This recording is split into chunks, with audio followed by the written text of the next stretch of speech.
Hey guys, what's up? Welcome back to the channel. As always, it's me, Ivan, and today we'll be taking a quick look at one of Yema's latest releases. It's part of their Flygraf collection and was developed in collaboration with the French Air Force. So if you are into aviation-inspired watches, this one might be right up your alley. And to make things even better, I've also got two older Flygraf models here, so we'll see how this new release compares to its predecessors.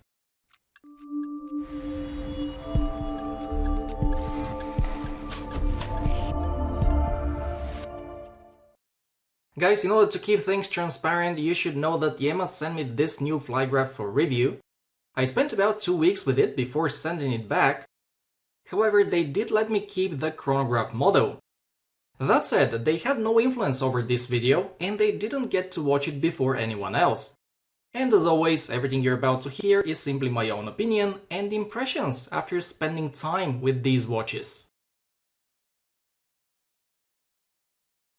Alright, let's start taking a closer look at the watch itself. The first thing I would like to get out of the way is the dimensions. They're basically the same as the model I reviewed about 4 months ago. The case measures 38.5mm, the lug-to-lug is 46, and the thickness, including the K1 mineral crystal, comes in at around 11.5mm. Then we have the 19mm lug width, which is a bit unconventional, just like on the previous models. Guys, in terms of wearability, the watch is very comfortable, it's incredibly light. I can't remember the exact weight, but it's somewhere around 50 something grams. And since I'm so used to wearing watches on steel bracelets, I can barely feel this one on the wrist. And of course, I should also mention that despite its compact dimensions, the watch has a surprisingly strong wrist presence thanks to the camouflage pattern on the case and the embroidered French cockade on the strap. Next, let's talk about what is for me the most interesting aspect of this watch, the design. Compared to the Flygraf model I reviewed here on the channel, not much has changed. The case features the same angular lugs, a design that I personally like a lot. This time, however, it's finished with a 4-tone IP camouflage coating that gives the watch some really strong military vibes. And guys, as someone who is into guns and all things military, I absolutely love the way this watch looks. On top of that, the build quality is also quite decent, and despite the lack of a screw-down crown, the water resistance remains at 100 meters. That said, there is one thing I wish was different, and that's the crystal. Yema uses a K1 mineral crystal, which looks great. It's incredibly clear and is probably much more shatter resistant than sapphire. But I still wish they had gone with a sapphire crystal instead. Don't ask me why, because I don't really know myself. In fact, I've never scratched a mineral crystal, but I know it's possible. And I guess it's just one of those things that gives you a bit more peace of mind. Now, while the case certainly grabs your attention, the dial is also worth a closer look. It's similar to the Flygraf model I reviewed a few months ago, but there are 4 major changes. The first is that it's no longer a sector dial. Instead, Yema has tried to make it resemble an aircraft cockpit as much as possible. The second change is the textured dial surface, which reduces reflections and makes the watch very easy to read at a glance. The third change is the applied Arabic numeral indices, which once again contribute to the excellent legibility.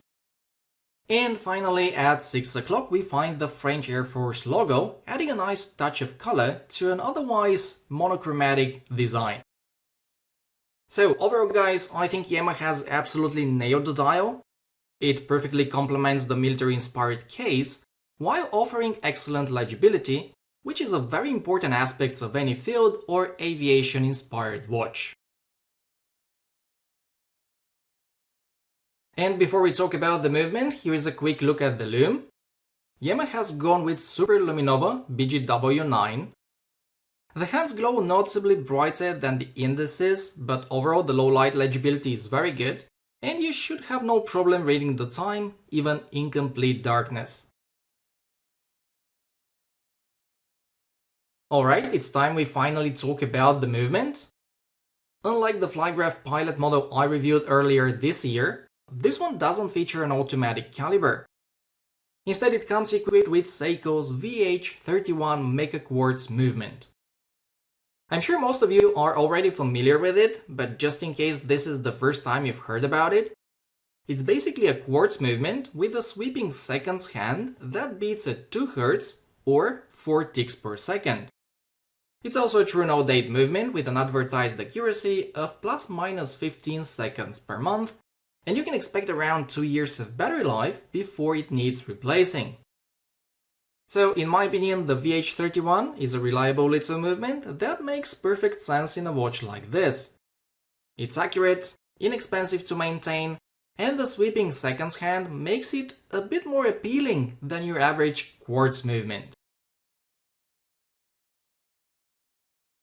There you have it, guys. This new Yema Flygraf is a nice looking, well-made watch that I really enjoyed spending time with.